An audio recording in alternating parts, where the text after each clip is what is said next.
Alright guys, this is part 2 of my GI, American, Allied equipment for the Vietnam War. If you've missed the earlier parts, I've shot a whole bunch for my North Vietnamese equivalent, and I'm just showing this off all for my buddy Danny, who's working on a short film, and this is just a very quick, dirty overview so that he can get an idea of what sort of props I have available. Anyone out there in the YouTube, Facebook community want to see more about any particular item, just leave a comment. I'm going to make a video if I have the time. So these are my packs. Packs and radios. And we'll just come in here quick. This, Danny would have seen this at the last Airsoft game. This is just my tropical pack here. It's a reproduction pack. And I just have some canteen pouches, sort of examples of the earlier style, World War II or Marine style, sometimes used as ammo pouches, and then the more Vietnam style with the little pill case. It's got the 3 external pockets on it and a big center pocket. Fill that up with whatever, a good looking piece of kit. I have over here what I accidentally referred to potentially in one of the other videos as a PRC-9. This is a PRC-6. This is the handheld radio. This one's actually from Greece, and so it saw service after Vietnam with the Greeks. So that's why it's extra beat up. Just an example of what one of the handsets can look like. Elastic band versus electrical tape, but often guys would cover these up somehow to make them more waterproof. And that's the radio. For those into Airsoft and stuff that are interested, I actually have wired this up to a Kenwood 2-pin on the inside, so I can pop a walkie-talkie inside there and actually use this handset.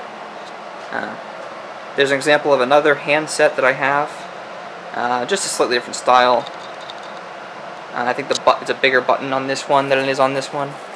Or no, it's the same size button. There's some color differences. This one's all black, where that one's more of a two-tone. Backing up a little bit here, this is my pack frame. Similar designs, World War II, Korean War, Vietnam, and probably continuing. This is literally just a frame here with some straps here to separate it from your back, and 1-2 shoulder straps. So you're looking at the inside of it. Flip it over, that's where you would tie everything to. And you just do that with rope or utility straps or whatever. Again, good piece of kit, potentially for the bunker area.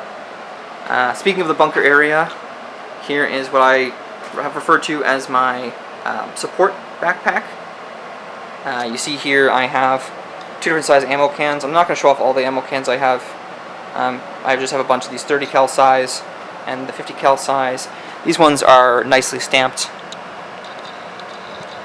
You know, 7.62 for the M60. They're properly marked with them being linked cartridges and all that stuff. It's one of my ammo belts. This one stays on here. It's zip tied. It's just for looks. Just some generic rope. You never know. It's actually a GI butt pack stuck to the top. And this is Canadian Forces, because I could not find the American equivalent. This is just a spare barrel bag. Hangs nicely on the side. The shelves on here are appropriate little shelves for the ammo cans. I will say the pack is just an Alice pack, a reproduction Alice pack. The big difference is it doesn't have those side support pieces that wrap around the wearer's waist. But for a piece of kit that you just lay on the ground near a machine gun pit or up against some sandbags, it looks the part, and that's what really matters. Here, the final piece here is my Pt.2, or the final main piece. Smoke grenades, they sort of need a paint job. I do eventually want to change them out to be white smoke and purple smoke, but that's what they are for now. It's examples of the canteens on the side. This is actually a non-military issue, but it's just the correct era carabiner. Underneath it is a butt pack, but also just utility straps. So you see on the utility straps I have that OD green poncho we talked about. Also, yes, this is the poncho liner for it in ERDL, for anyone out there wondering. But that's the poncho. We can really tie anything we want here. We could put a 50 cal ammo can or 30 cal ammo can or whatever. Here's one of these radio equipment pouches. There is a little bit of like belt-like material up here for attaching stuff. So some people put machetes up here instead. You can put more canteens on that side. A 2-quart canteen maybe, but just gives you an idea of the flexibility of the rig. One good suggestion I've heard of and seen in a few photos, sorry, I'm using a fixed 35mm lens, so I keep moving forward and back, is that there's straps under here. Right there in the middle, that's a nice canvas strap.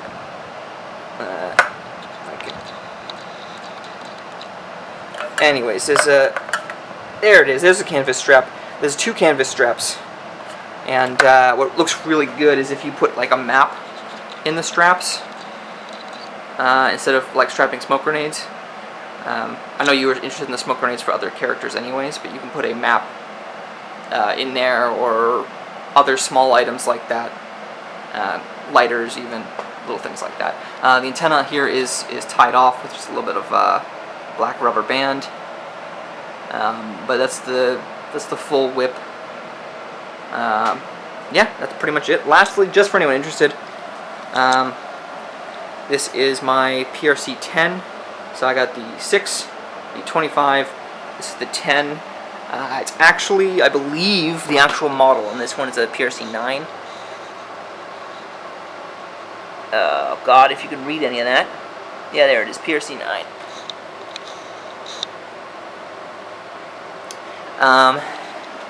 For the sake of Vietnam Airsoft, it's a PRC-10. The only difference is what frequencies they covered. The PRC-10 had a wider frequency range, so they still got used in early Vietnam.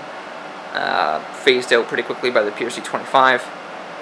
This is a piece, although Danny, that could potentially be seen in the North Vietnamese tunnels, because they did capture some of these as they were being phased out to try and listen in on communications. Although probably a little too rare to actually try and fit in the tunnel to make any sense. Just to show off, I have an additional pistol belt here as well, and that same radio accessory bag. These bags were used for other purposes, dump pouches, and to carry sawn-off M79 grenade launchers by Special Forces guys. So if you have an interest in this bag, I can take it off this kit. Again, it's the same bag that's on the side here. I think this one's just actually stamped PRC-25, which is why it's on here. It's getting too dark in here. Oh, there it is on top. PRC-25. This one is not stamped because at the time it was only used for the PRC 8, 9, 10, so it didn't need a specific stamp. That's it. As far as packs go, on top of this, I believe I mentioned, but my buddy Alex has an actual Alice pack and frame that, again, can be used for a background character or just for filling up space around the sandbag bunker. So that is my packs and radios. Oh, also I should mention, just for the airsofters out there, the same mod I did on this, I did on that guy, and on that guy down there. I have 2 Kenwood pins inside all of them, so I can slap radios on. Actually, for the 2 bigger ones that have these extra little bags, I have the 2-pin Kenwood wire going into the little bag, so I can put my walkie-talkie in there, whether it be a Baofeng, a Redavis, whatever. I put the walkie-talkie in those pouches, and then I can just use the radio to look cool, and use the handset and/or... Oh, I forgot to mention this. I have a headset here as well. It's just a different style. Again, probably not something you'll want for the character. Having the handset makes a little bit more sense, but the headset here does fit underneath the helmet. I think that's everything. Just a quick, dirty overview here. 10 minutes. Yeah. Again, if you have any questions, if you're not Danny, if you are Danny, if you have any questions, just hit me up.